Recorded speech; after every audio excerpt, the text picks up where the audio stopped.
Another essential quantity you must know of is energy. Energy is defined as the ability to do work or transfer heat. There are many forms of energy. However, the main ones for now are heat, light, kinetic energy, which in chemistry refers to the movement of particles, and then there's also potential energy and chemical bond energy. One thing you must remember about chemical bond energy is that breaking bonds requires energy, while forming bonds releases energy.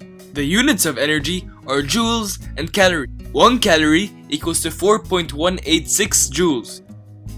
The next thing we'll be looking at is temperature and specific heat capacity. The first thing we must know is that heat is not the same thing as temperature. In fact, heat is defined as the transfer of energy from a body with high temperature to a body with low temperature. Temperature, however, is the average kinetic energy of molecules within a body. So let's say that I've got two containers. The first container contains 1 kilogram of iron, and the second container contains 1 kilogram of water. And I'll give them both 5,000 joules of thermal energy. Which one do you think will have a faster rise of temperature? Yes, it is iron. But why?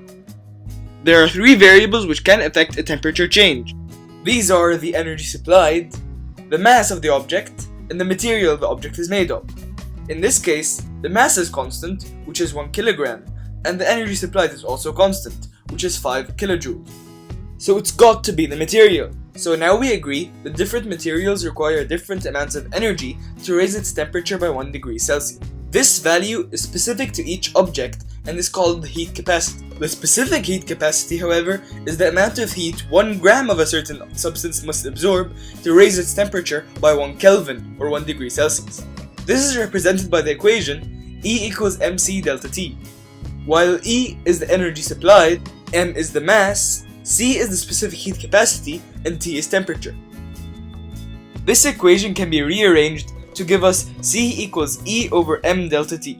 This would give us the units of specific heat capacity, which are joule per kilogram degree Kelvin or joule per kilogram degree Celsius.